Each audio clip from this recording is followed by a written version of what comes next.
My name is Sara Payan. I'm a stage 3 colon cancer survivor. I'm the director of education at the Apothecarium.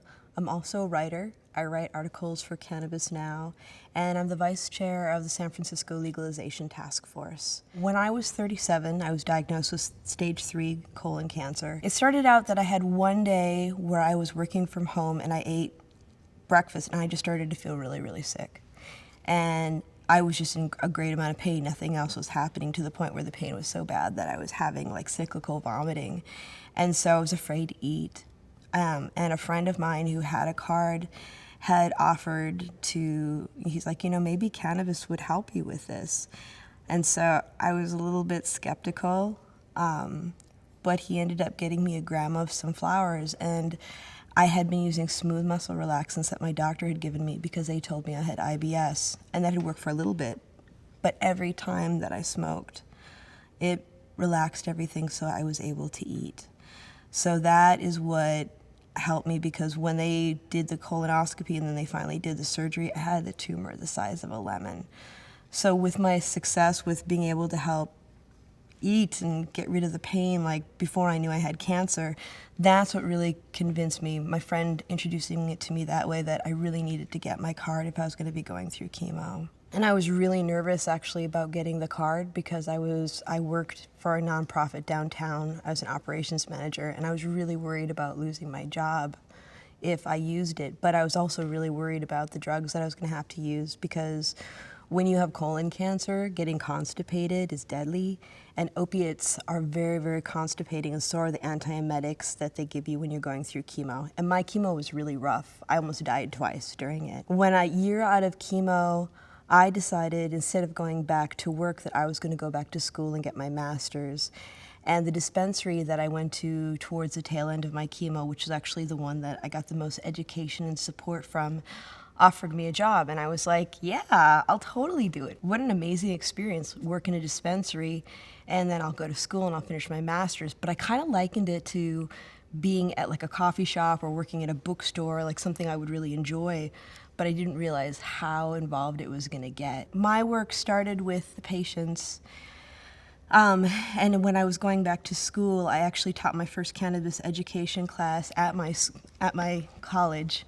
And that's when we started having conversations at the dispensary that I worked about why don't we have education for patients? And what are we looking at as training for the people here? Because we were a small, tight-knit group, and we were all totally geeky about cannabis. But as the movement and the industry grew, there are more and more people who needed to learn more, and there's more and more information on how to disseminate that and share that. And that's when we started the education department. I worked in nonprofit and civil rights, and I was always looking for something with meaning, because I'm incredibly greedy. I want all 24 hours of my day to mean something.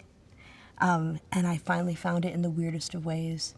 I am the director of education. I oversee all of the educational programming for the dispensary, and I lecture and speak about it, and I write about it. Even when somebody says to me, oh, Sara, I smoke weed and I don't look at it as medicating, and I'm like, so how do you feel when you're done? Like, why are you doing it? Because I'm stressed. So how do you feel when you're done?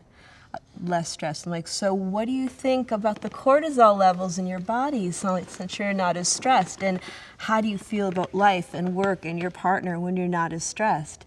So it is medicinal. So you are helping yourself. I think it's hard for people to look at cannabis as medicine when you live somewhere where you get what you get. And that might be 3 different things. That might be your friend or your dealer showing up with a roaster bag, and they've got Granddaddy Purple, Headband, and Sour Diesel.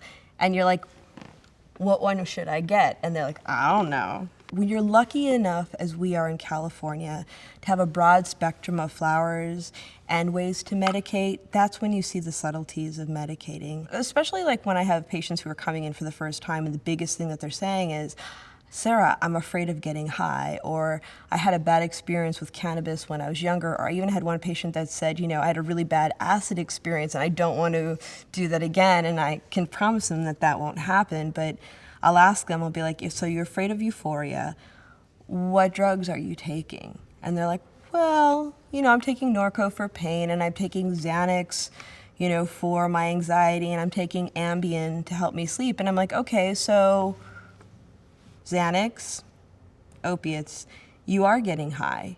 You're getting pharma high, you know.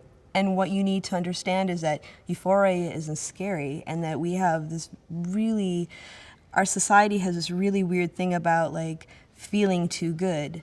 CBD and THC are both therapeutic. When people are like, oh, THC is, the fun time cannabinoid and CBD is the serious one, it's not true. And people will come and they'll be like, I just want something that's pure CBD. Well, it will do something and you will get some relief. Some people will. But you need even the smallest amount of THC just to fully activate it, to have that synergy so that it works to its full potential. It's just figuring out the balance of how much CBD to THC for that person in particular. I hope to see that medical cannabis isn't overshadowed by people wanting to make a lot of money off of adult use cannabis. I think adult use cannabis is really good too. I don't have any problems with that. I think people should be free to medicate in the way that they want to be. But we have a lot of people who really need to know that what they're working with is therapy grade medicine. It should all be, really. I also think that we have a lot to talk about around accessibility, because some of my most critically ill patients are on fixed incomes. It's just like the crisis that we're having all around with healthcare in this country.